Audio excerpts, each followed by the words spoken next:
Robert Trebor died quietly in his sleep on the night of March 11, 2025. No drama. No headlines, just a 71-year-old man found unresponsive in his modest Pasadena home. The same one he'd lived in for nearly 30 years. Most people remembered him for his role in Xena Warrior Princess, or his brief appearances in cult horror films. But those who lived nearby saw him more as the quiet man with the faded green pickup and the habit of talking to himself in the backyard. The house on Rosemont Drive wasn't glamorous. Built in the late 40s, it had the charm of a place that never tried to be anything more than a home. Wood paneling, narrow hallways, a backyard with a rusted swing. Nothing particularly cinematic about it except, perhaps, the feeling that it had outlived its time. When Trebor passed, the property was put up for sale by the estate, and within 3 weeks, it was purchased by a young couple from Silver Lake, Claire and Evan Delgado. They weren't looking for anything dramatic, just a quiet place to start fresh. Evan had recently left his job at a fintech startup after a minor nervous breakdown, and Claire had grown tired of city noise and shared walls. They wanted something simple, with soul. And the listing said the house had creative energy and authentic vintage charm. That sounded good. The first time they walked through the door, Claire paused just beyond the threshold. She wouldn't say it then, but she would later, much later, that something felt off. Not threatening, just watched. Evan didn't feel it. To him, the house was everything they'd hoped for. It smelled of old paper and cedar, and there was a strange intimacy to the narrow living room with its built-in bookcases and slightly slanted floor. Even the bedroom still had the original 1950s wallpaper, faded gold fleur-de-lis on pale blue. They moved in on April 2nd. Claire painted the guest room white, saying the old color was too heavy. Evan set up a writing desk near the window that faced the neighbor's ivy-covered fence. At night, they played jazz records and lit candles. It was the closest they'd felt to peace in months. But the house didn't stay still. It started with small things. Not eerie at first, just inconvenient. One morning, Claire woke up and found all the kitchen drawers open. She blamed Evan. Evan thought she'd done it in a rush and forgotten. Then came the voices. Claire began hearing someone talking in the middle of the night, low, urgent murmurs, like someone rehearsing lines in another room. The first time she heard it, she shook Evan awake. He listened. Nothing. But she swore the voice had stopped the second he opened his eyes. They chalked it up to stress, to moving fatigue, to the leftover echoes of someone else's life in the walls. But then Claire found the room. It wasn't on the original floor plan. It wasn't something they'd noticed during the tours or inspections. One morning, she went down to the basement, just a crawl space, really, and found a small wooden panel near the back. Evan thought it was for pipes. But when Claire pulled it away, behind the insulation, there was a narrow opening, barely wide enough to squeeze through. The space behind it was no bigger than a closet. Dusty, damp, with one broken chair, and a script, a dog-eared, yellowing script, titled Lazarus Falls. The margins were covered in notes, angry, scribbled lines. Over and over again, it has to work. This time it has to work. The handwriting matched samples Claire had seen in a framed letter upstairs one Robert Trebor had written to a fan in 1999. She left the script where it was. She didn't talk about it. That night, she dreamed she was buried alive in the walls of the house. When she woke, her pillow was damp with sweat and smelled faintly of dust and old paper. For the next few days, Claire stayed quiet about what she'd found in the basement. The crawl space, the chair, the script, all of it. It hung in her mind like an afterimage burned into the back of her eyelids. Every time she walked past the stairwell, she found herself glancing toward it, her fingers twitching slightly at her side, as though her body wanted to go back down even while her brain told her not to. She tried to convince herself that it was nothing more than the relic of a once-working actor, a discarded dream, a forgotten scene. A man like Robert Trebor, alone in a house for so many years, would have had dozens of half-finished scripts, ideas, monologues. This one was just buried deeper. But that didn't explain the way the air felt colder in that part of the basement. Not just cool like in a shaded room, but cold in a way that clung to your skin. And it didn't explain why, starting that week, The house seemed to change after dark. Evan noticed it first. It was 1:30 a.m., a Tuesday. He'd gotten out of bed to refill the water bottle he kept by his side. He'd been dealing with dry mouth since they moved in. Though he couldn't explain why, and on his way to the kitchen, he paused by the hallway window. The window was narrow and high, almost clerestory, placed above head height like a transom. There was nothing remarkable outside, just their small backyard, the rusted swing creaking in the breeze, the old wooden fence bordering the neighbor's hydrangeas. And yet Evan stood there unmoving for a long time, because he had the distinct, visceral sensation that someone else was in the room with him. Not behind him, next to him, standing silently, breathing shallowly, watching through the same window. He didn't turn around. He didn't want to.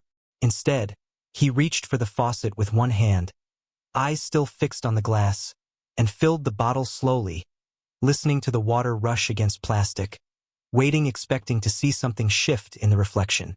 A shoulder, a face, a silhouette that didn't belong. But nothing appeared.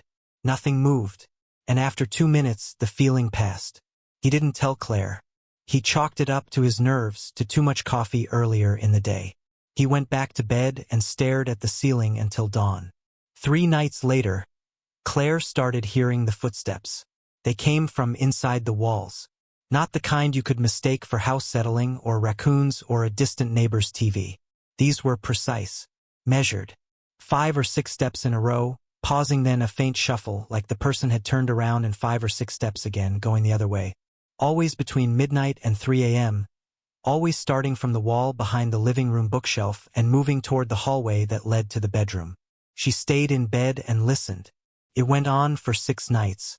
On the 7th, she got up. She couldn't help herself. She stepped out of bed barefoot, slowly, gently so as not to wake Evan, and padded across the floor with the quiet stiffness of someone sleepwalking. Her fingers traced the edge of the bookshelf as she approached. She leaned forward, listened. Nothing. But then she touched the plaster beside the shelf and it felt warm. Not room temperature. Warm, like someone had stood there with their palm pressed to it for an hour. The wall was breathing, in a way. She could swear it swelled slightly as she leaned closer, as though there were a pulse behind it. She stepped back. That morning, she finally told Evan about the crawlspace. She showed him the panel, pulled it aside, crawled in again with a flashlight in hand. The broken chair was still there. So was the script. But something had changed. This time, it was open-turned to a page near the middle, the fragile paper marked by a single long fingernail scratch across the margin. Claire hadn't left it that way. Evan picked up the script and began reading aloud. The scene was ordinary at first. A man standing in front of a mirror, talking to his reflection. Then something shifted. His dialogue became more erratic, self-aware. It was no longer a scene, it was a man speaking to someone else through the act of reading. "I see you. Watching. I see you." Evan read. His voice trembled slightly. He looked up at Claire, then back at the page. "Do you think I left just because I stopped breathing?" He stopped. Claire stared at him. "What?" Evan flipped the page. "It's not dialogue anymore. It's like a letter. Or a confession." They left the crawlspace. Claire didn't want the script in the house anymore. She told Evan to put it back, to forget about it. He agreed. But he didn't. That night, when she was asleep, he read the rest of it in the living room under the lamp. At 3:12 a.m., the lamp flickered and went out. Not with a click. Not a bulb burnout. It snapped like someone had hit the switch with an open palm. Evan didn't sleep that night. And neither did Claire, because at 3:14, in the bedroom upstairs, she was woken by the sound of someone whispering her name. Not once, but 3 times. The first soft, the second louder, the third close right at the side of the bed. She turned on the light. No one was there, but the room smelled of cedar, of old paper, and dust. Don't forget to subscribe and like if you liked this story. The house began to hum. Not in the mechanical sense, not the whir of a fridge, or the low buzz of an old transformer on the pole out front. This was something internal, organic, a sound with no source, a hum that felt like it was being exhaled from the walls themselves, soft and rhythmic, like the final audible vibration of a note after the instrument had been put down. It wasn't constant. Came in short bursts.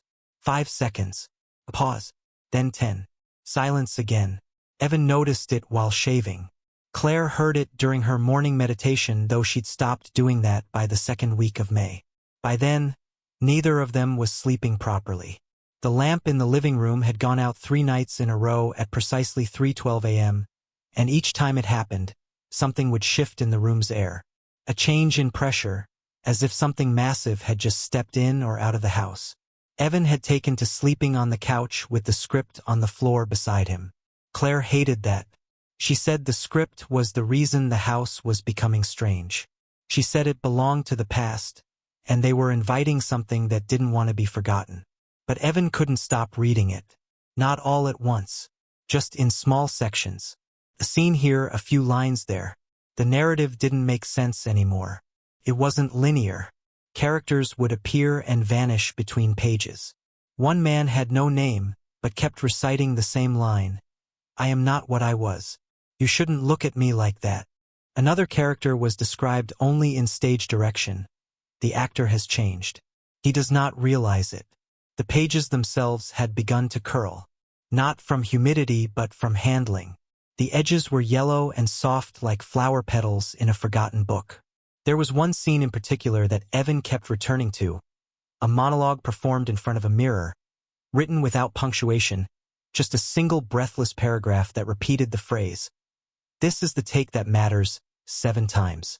Each time Evan read it aloud, the air around him seemed to slow, like time had hiccuped.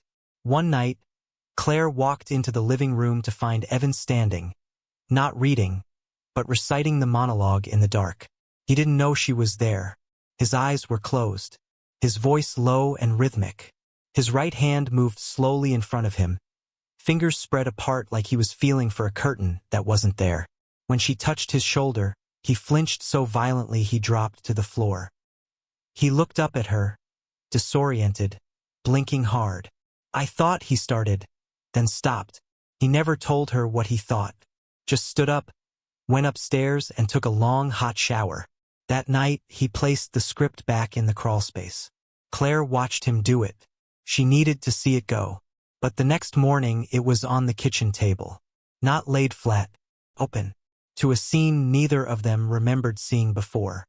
A dinner party. 3 guests. 1 empty chair. The stage directions were more detailed than anywhere else in the script. Specific lighting cues. Camera angles. A line marked "must be delivered in a whisper," and only when the lights flicker. Evan read the scene silently, jaw tight. Claire leaned over his shoulder and asked, "Is this a movie he never made?" Evan shook his head. "I don't think it was ever meant to be filmed." She didn't ask what he meant. She didn't want to know. That afternoon, Evan went digging online. He searched everything he could find on Lazarus Falls, on Robert Trebor's later years. What little he found didn't make sense. There was no record of the script. No mentions in interviews, fan blogs, screenwriting forums. Nothing in the WGA catalog. But he did find a blog post, a single one from 2019, written by someone named Arthur Trammell, who claimed to have met Robert at a diner in Eagle Rock. The post was rambling and poorly formatted, but one sentence stood out. He was obsessed with a piece he said wasn't written by him, but through him. Said he'd been practicing the ending for years, trying to find the right place to stop. Evan read the sentence 3 times. Claire watched him from the hallway, arms crossed. "Burn it," she said quietly. "I don't think it would burn," he said, not even looking up. They argued. That night, Claire packed a small bag and stayed at a friend's place in Glendale, just for the weekend, just to clear her head. Evan stayed. He didn't sleep. He read. The hum in the house grew louder. At 3:12 a.m., the lamp flickered again, but this time it didn't go out. Pulsed. Once, twice, 3 times. Then the house fell silent. Not quiet. Silent. Evan got up and walked toward the hallway. The walls felt tighter somehow, like they'd inched closer during the night. His feet made no sound on the wood floor. He turned into the kitchen, heart heavy, and saw the back door was slightly ajar. There was no wind, just the faintest smell of cedar and something sweeter beneath it, like old cologne left too long in a drawer. The script was gone from the table, but in its place, resting neatly in the exact same spot, was a VHS tape. No label, no case, just a black rectangle with no dust on it, as if it had been placed there seconds before. Evan picked it up with trembling fingers. He didn't own a VHS player, but Robert had. In the upstairs office, the one with the yellow carpet and the stiff green drapes, there was still an old CRT television sitting on a metal stand. The tape deck built into it had long since been dismissed as a novelty, but now it felt like a mouth waiting to be fed. He turned the tape over once in his hand, pressed it into the slot. The screen blinked, and then he heard it, his own voice, reading lines he didn't remember speaking. The television warmed with a low electrical crackle. A pale blue glow bled into the room like an old wound reopened. It took the tape almost a full minute to register. Long enough for the static to gather weight, long enough for Evan to wonder if the machine would eat the cassette entirely. And then, a title screen. Not a studio logo.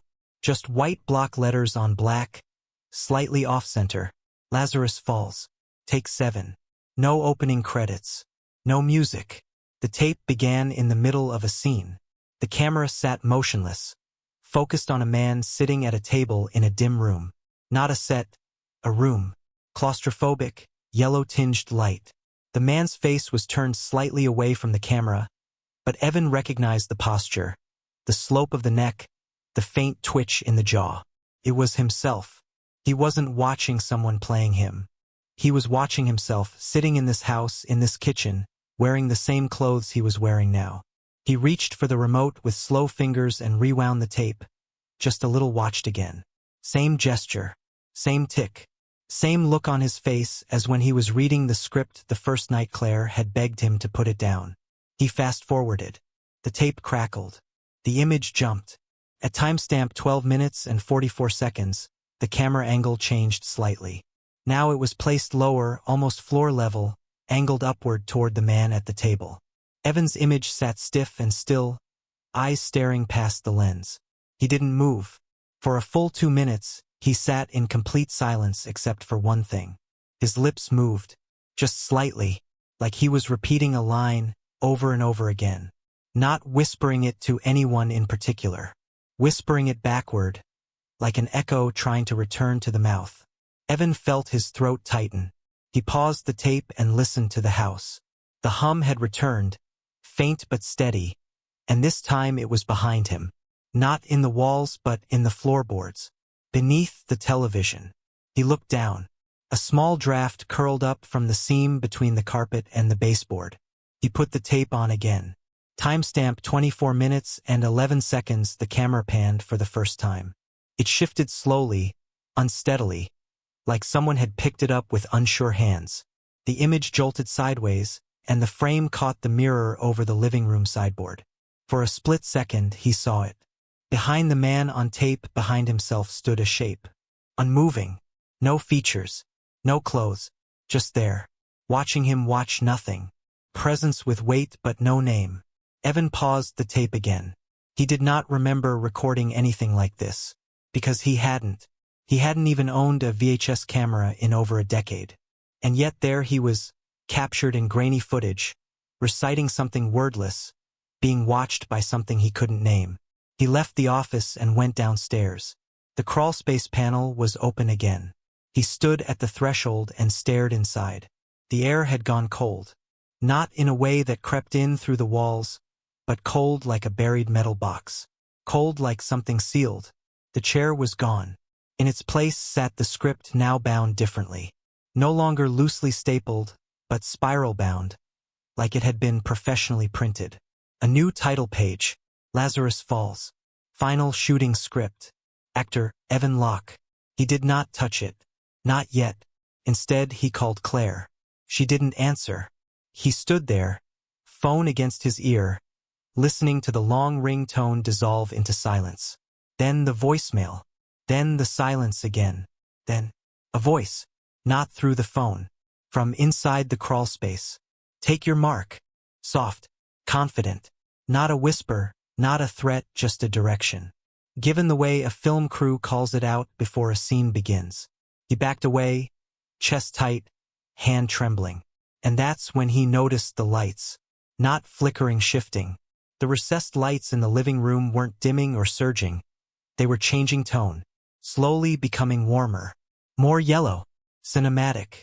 A soft filter of nostalgia settled over the room. He turned in a slow circle. The house had changed. He couldn't explain it, not with words. The walls were the same, the furniture untouched. But the atmosphere had taken on a thickness, a sense of presence. Like someone had said action without his permission. And the cameras had started rolling. He went upstairs. The office was empty. The tape was still in the machine, still paused at the frame showing that faint figure in the mirror. He hit eject. The television stayed on. The image remained, frozen. A still of himself sitting at the table. The shape behind him. Except, his eyes were looking directly at the screen now. He hadn't looked that way before. He stepped back. The hum grew louder. He heard footsteps from the floor below. Steady. Deliberate. Not creaking.